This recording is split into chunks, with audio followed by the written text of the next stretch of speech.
The stage was framed in red, white, and blue. A flag on each side. The event title behind them, Global Voices, Shared Values. But when Karoline Leavitt leaned into the microphone, her voice didn't share, it warned. Mr. Traoré, she said with her practiced smile, many leaders around the world would kill for this platform. You should understand, you're lucky we listen. The room stilled. She said it like a courtesy. Like a favor. But to Ibrahim Traoré, it sounded like a leash. He didn't respond right away. He simply watched her. Measured. Calm. And that calm made her shift in her chair, just slightly. Then he spoke. Softly. You've mistaken silence for luck. Karoline raised an eyebrow. Excuse me? Traoré turned to the audience. She says I'm lucky they listen. But that implies something, that they ever did. The moderator looked up, sensing the tension. The crowd shifted in their seats. A few reporters leaned forward, pens ready. Traoré continued, still calm. Let me ask a question. When colonial borders were drawn with rulers on European maps, did you listen then? When leaders were removed for challenging foreign mining contracts, did you listen then? Karoline opened her mouth to interrupt, but Traoré kept going. When villages cried out against drone strikes that hit their markets instead of militants, who listened then? The room was frozen now. He looked back at her. I don't need this stage to speak. I'm speaking because the world no longer waits for your permission. Karoline gave a tight smile, her tone sharp now. So you're saying we're the problem? Traoré didn't blink. I'm saying your silence always followed your power. And now that power is shifting, suddenly you hear noise. It's not noise. It's memory. And we're done being polite about it. No one clapped. No one laughed. Because no one knew yet. That this wasn't a debate. It was a reckoning. Karoline adjusted her posture, voice sharpened. You speak with a lot of emotion, Mr. Traoré. But here, we deal in policy, not grievance. She smiled thinly, as if to say, calm down and stay in line. Traoré leaned forward, elbows on the table, not raising his voice, just sharpening it. Grievance, he repeated. Is that what you call it when people demand to be heard? Karoline shrugged. We've supported your countries for decades. We've offered aid, education, even platforms like this. Traoré's expression didn't change. And every time we used that platform to say something you didn't like, he said, the microphones went off. The audience stirred. Not loudly, but enough that Karoline noticed. Her eyes flicked toward the cameras. I'm not here to play the victim, Traoré continued. I'm here because your idea of support was always one-sided. You listen when we say yes. You disappear when we say no. Karoline laughed lightly, feigning ease. Let's not rewrite history. No, Traoré said, let's finally read it. His tone dropped. You praise civility. But civility without accountability is silence in disguise. And silence has killed more futures than any bullet. Now she wasn't smiling. Traoré scanned the crowd. You think we're lucky you listen? No. You're lucky we still bother to speak. Because when we stop, when we walk away completely, your illusion of leadership won't just crack. He leaned back in his chair. It'll collapse. Karoline's lips parted, searching for a retort. But for the first time, she didn't seem sure what to say. She had claimed the moral high ground. Traoré reminded her what was buried beneath it. Karoline leaned into her mic, regaining composure. Mr. Traoré, let's be honest. The United States has invested billions in African infrastructure, healthcare, and education. If that's not listening, I don't know what is. A few audience members nodded. The numbers sounded persuasive.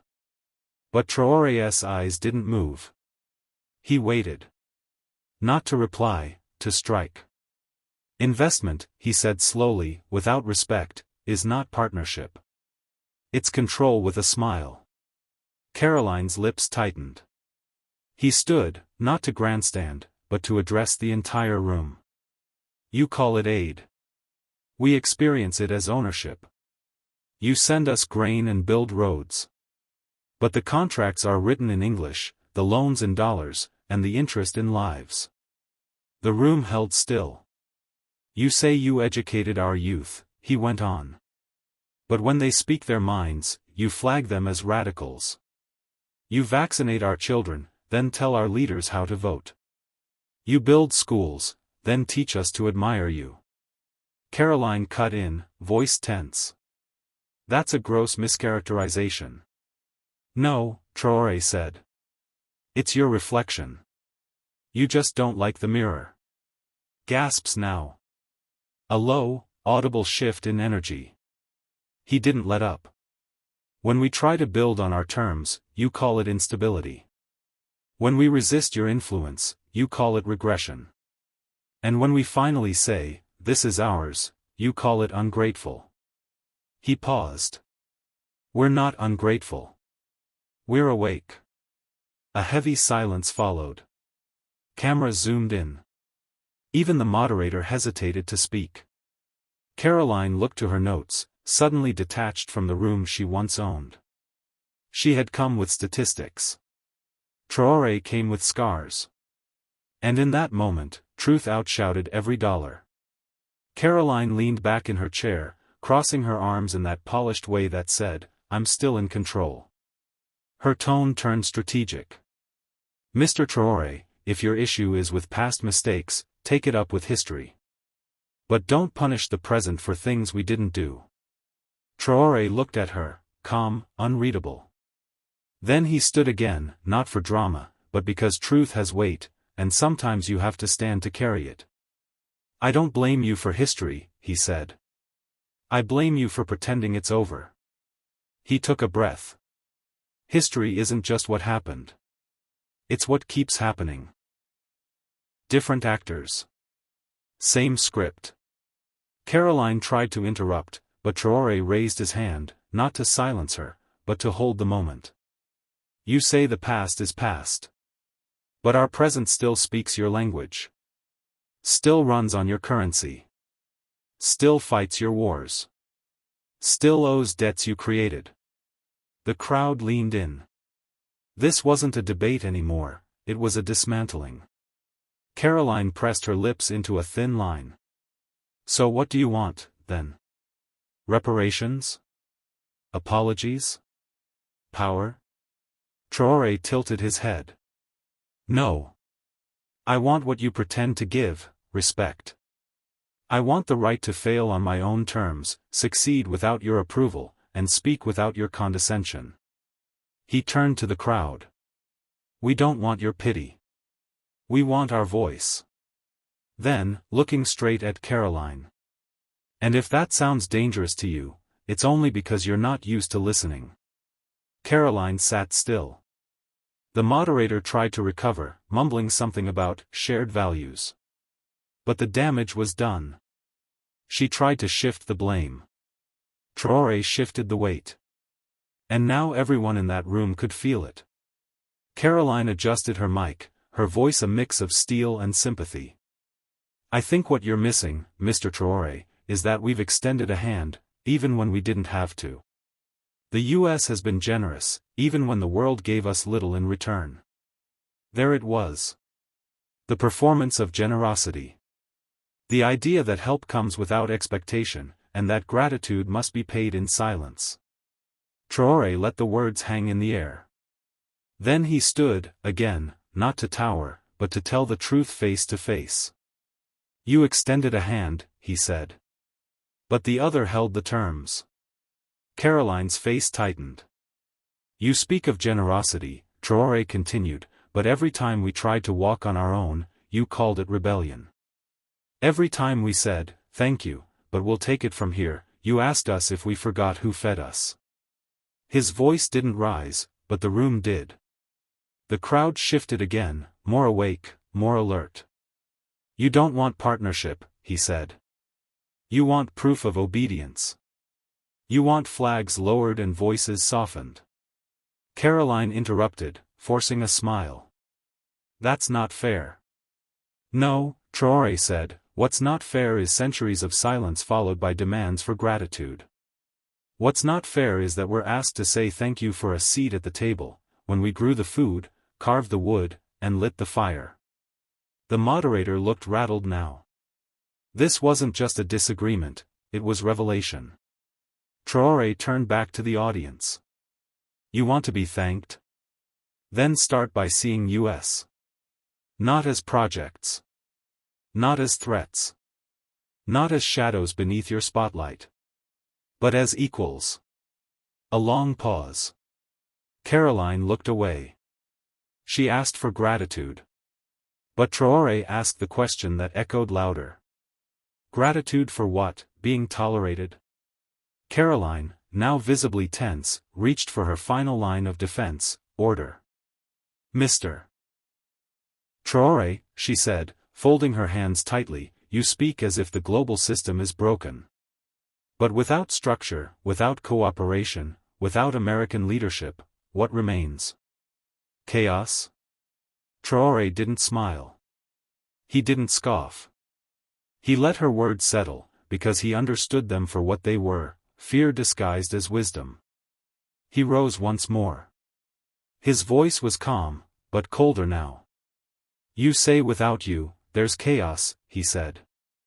"But who defined that order to begin with?" He took a step forward, and the silence grew heavier. "You call it structure.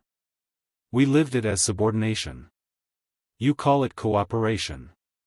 We experienced it as dependence. You call it leadership. But it only led where you wanted us to go." Karoline leaned forward, her tone sharper now. "You can't just dismantle a system and expect peace." Traoré's eyes locked on hers. "Peace isn't the absence of noise. It's the presence of justice. And your system had none." The line struck deep. Even some Western panelists shifted uncomfortably. Traoré continued, scanning the faces in the audience. "You think stability means silence. That when we stopped shouting, you succeeded. But it was never silence, it was exhaustion. We didn't accept your rules.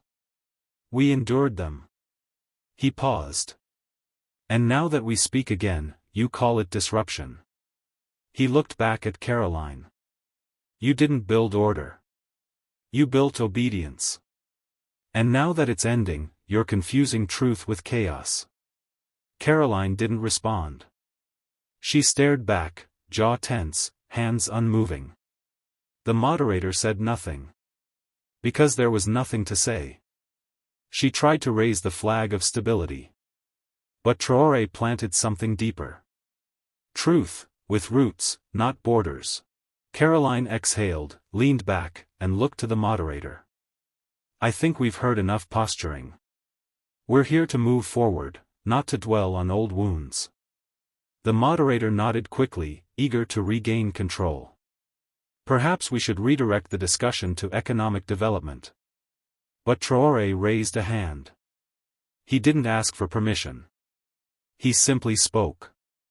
"That's the luxury you've always had," he said quietly. "The ability to decide when the past is inconvenient. To close the page when the paragraph makes you uncomfortable." Karoline turned back toward him, her smile replaced with something less certain. "You say we're posturing?" Traoré continued. "You erased names, drew borders, and rewrote histories, and now call it moving on. We don't carry grudges. We carry consequences." He looked straight at her. "And we will not be rushed through them." The room froze again. Even the journalists stopped typing. "You built a system that expected us to heal without acknowledgement," he said. "To forgive what you never admitted. To smile while still bleeding." Karoline said nothing. Traoré stepped closer to the front of the stage. This conversation doesn't end when you're done hearing it. It ends when we're done being silenced by it. His voice wasn't angry. It was anchored. He looked out over the crowd. You don't get to decide when history is over. We get to decide when we're finally heard. Karoline stared, expression firm, but the tension in her knuckles betrayed her. She had tried to close the door. But Traoré held it open, and behind him was everything she tried not to see. Karoline sat forward again, this time with a polished calm that barely hid her frustration. Mr. Traoré, it's easy to criticize. But America has earned its role. We've sacrificed. We've led. And whether you admit it or not, our voice matters. The crowd was quiet. The tone was shifting again. This was no longer about history, it was about legitimacy. Traoré waited a moment, then stood, slow, deliberate, not to counter her presence, but to eclipse it. You're right, he said. Your voice does matter. Because you made sure it was the only one heard for decades. He took a step forward, his voice not raised, but sharpened. You led, yes, but where? Into wars that weren't yours. Into debts we didn't ask for. Into silence, dressed up as diplomacy. Karoline tightened her lips. He continued. You say your nation sacrificed. So did we. But our sacrifice wasn't a choice, it was the cost of your decisions. The line hit. Someone in the back gasped. You built a reputation, Traoré added. We survived reality. He scanned the audience now. You praised the order you built, but never faced the disorder you left behind. You remember victories. We remember the ruins they stood on. Karoline cut in, flat, but firm. So your solution is resentment? Traoré turned back to her. No. My solution is truth. Resentment is what happens when truth is denied. And you've been denying it for generations. He paused, then delivered the final line like a closing gavel. You call that leadership. We call it erasure. This time, no one moved. Because no one wanted to miss what came next. Karoline adjusted her microphone one last time.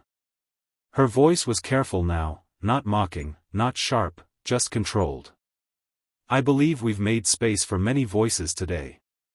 The fact that you're here, speaking freely, proves that. A few heads nodded. It was a familiar move, pointing to the stage itself as proof of fairness. As if presence meant equality. As if speaking meant being heard. But Traoré didn't flinch. He stepped forward once more. You think letting me speak proves your openness, he said. But I was not invited to be heard. I was invited to be managed. The moderator shifted uncomfortably. Karoline said nothing. This platform, Traoré continued, gesturing around him, was designed to remind me of my place. A foreign flag on every wall. A round table with no corners, so no one can point blame. A microphone that records, but doesn't respond. Now the audience was fully silent. Even the skeptical faces looked uncertain. You let me speak, he said. But you never really listened. Not when we asked for fairness. Not when we rejected your military bases. Not when we refused your loans. He turned to Karoline now. You say my voice proves your system works. But no, my voice is proof that your system is cracking. She opened her mouth, but there was no script left to follow. Traoré finished softly. You don't get credit for tolerating what you refuse to understand. The finality in his tone didn't need volume. He had come into the room as a guest. But now, it was clear. He owned it. The panel ended, but no one moved. Not at first. Karoline remained seated, her posture stiff, her smile gone. Her notes, neatly stacked when she began, were now untouched, irrelevant. What she thought would be a controlled exchange had spiraled into something else. Something raw. Something irreversible. She had come to remind Traoré that platforms like these were gifts. He reminded her they were overdue. The moderator's closing remarks were a blur, rushed, hollow.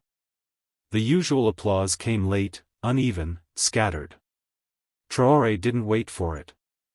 He simply stood, nodded once to the crowd, and stepped off the stage, not like a man retreating, but like a man finished. His calm hadn't cracked once. His voice never raised. But the impact? It lingered in every corner of that room. Outside, a reporter called after him. "General Traoré, what message do you think you sent today?" He paused. Turned. "I didn't send a message," he said. "I answered one." The reporter blinked.